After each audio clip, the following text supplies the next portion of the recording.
عذاب قبر اور اجماع اہل سنت والجماعت۔ قرآن و حدیث کے بعد تیسری قطعی دلیل جو عذاب قبر کی حقیقت پر دلالت کرتی ہے وہ اہل سنت والجماعت کا اس پر اجماع ہے۔ چنانچہ تمام اہل سنت علماء کی کتابوں میں بطور ایک مسلمہ عقیدے کی اس کا ذکر ملتا ہے۔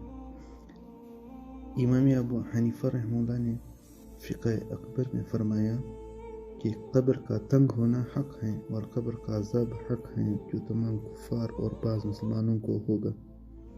صفحہ نمبر 122 شرح فقہ اکبر۔ امام طحاوی رحمہ اللہ جو ایک بلند پایہ محدث و فقی اور متکلم تھے، انہوں نے عقیدۃ الطحاویہ میں فرمایا، ہم قبر کے عذاب اور قبر کی راحت پر، اس کے لیے جو اس کا اہل ہو، اور قبر میں میت سے منکر و نکیر کے سوال پر ایمان رکھتے ہوں۔ علامہ ابن تیمیہ رحمہ اللہ الحرانی اپنی کتاب العقیدۃ الوسطیہ میں فرماتے ہیں کہ آخرت کے دن پر ایمان میں سے ان تمام باتوں پر ایمان لانا بھی ہے جو نبی کریم علیہ السلام نے موت کے بعد ہونے کے متعلق خبر دی ہے۔ لہٰذا وہ حضرات یعنی اہل سنت قبر کی آزمائش اور قبر کے عذاب پر بھی ایمان رکھتے ہیں۔ العقیدۃ الوسطیہ صفحہ نمبر 17۔ عذاب قبر کا منکر گمراہ ہے۔ جب قرآن، حدیث متواترہ المعانی اور اجماع اہل سنت والجماعت سے عذاب قبر کا ثبوت ہو گیا اور یہ بھی واضح ہو گیا کہ اس کا انکار کرنے والے صرف وہ لوگ ہیں جن کو گمراہ قرار دیا گیا ہے، جیسے شیعہ، خوارج، معتزلہ اور مرجئیہ وغیرہ، تب اس میں کیا کسی شبے کی گنجائش ہے کہ عذاب قبر کا منکر گمراہ و بددین ہے؟ چنانچہ حضرات علماء نے عذاب قبر کے انکار کرنے والے کو گمراہ و گمراہ کن قرار دیا ہے۔ علامہ ابن قیم رحمۃ اللہ علیہ فرماتے ہیں، مروزی رحمہ اللہ نے کہا کہ امام ابو عبداللہ امام احمد بن حنبل رحمۃ اللہ علیہ نے فرمایا کہ عذاب قبر حق ہے اور اس کا انکار صرف وہ کرتا ہے جو گمراہ ہو یا گمراہ کرنے والا ہو۔ کتاب الروح صفحہ نمبر 57۔ معلوم ہوا کہ عذاب قبر کا معنی ایمانیات میں سے ہیں اور اس کا انکار گمراہی و بددینی کی بات ہے۔ قبر میں فرشتوں کے سوالات۔ حدیث میں آتا ہے کہ نبی کریم صلی اللہ علیہ وسلم نے ارشاد فرمایا کہ جب بندے کو دفن کیا جاتا ہے تو دو فرشتے میں سے جن میں سے ایک کا نام منکر اور دوسرے کا نام نکیر ہوگا، اللہ تعالیٰ کی طرف سے آتے ہیں۔ ان فرشتوں کی حالت بڑی خطرناک قسم کی ہوتی ہے۔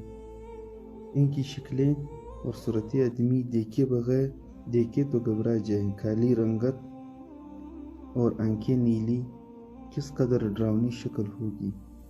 آواز ان کی بڑی گرجدار ہوتی ہے۔ ہاتھ میں ان کے گرز ہوتے ہیں۔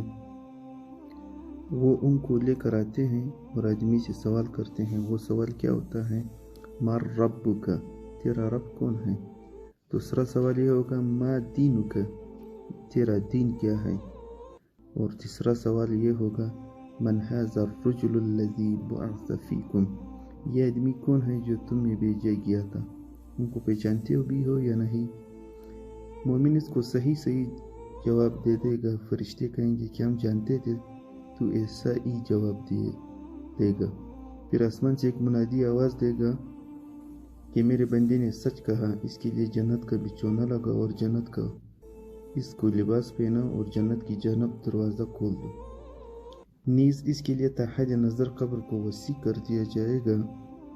جب اس کے لیے سب انتظامات ہوں گے تو وہ آدمی خوشی میں کہہ اٹھے گا کہ میں اپنے گھر والوں کے پاس جا کر ان کو ان باتوں کی خبر دینا چاہتا ہوں، مگر فرشتے اسے یہ ان سے کہیں گے کہ نام کا نومت العروس کے دلہے یا دلہن کی طرح سو جاؤ، اب تجھے اللہ کے سوا کوئی نہیں جگائے گا۔ اور اگر وہ مرنے والا کافر یا منافق ہوگا تو جواب میں ہائے ہائے کہے گا اور کہے گا کہ میں کچھ نہیں جانتا۔ لوگ جو کہتے تھے میں بھی وہی الٹی سیدھی کہہ دیا کرتا تھا۔ آسمان سے آواز آئے گی کہ اس نے جھوٹ کہا۔ اس کو جہنم کا لباس پہناؤ اور آگ کا بچھونا لگا دو اور دوزخ کی طرف دروازہ کھول دو۔ نیز اس کے لیے قبر کو اس قدر تنگ کر دیا جائے گا کہ اس کی ایک جانب کی پسلیاں دوسری جانب کی پسلیوں میں گھس جائیں گی۔ مسند احمد، مصنف ابن ابی شیبہ۔ تو لہٰذا غور کرو قبر کی منزل کس قدر قابل عبرت ہے۔ اگر وہ ایمان و عمل ہوگا تو اس کے لیے قبر جنت ہے ورنہ جہنم ہے۔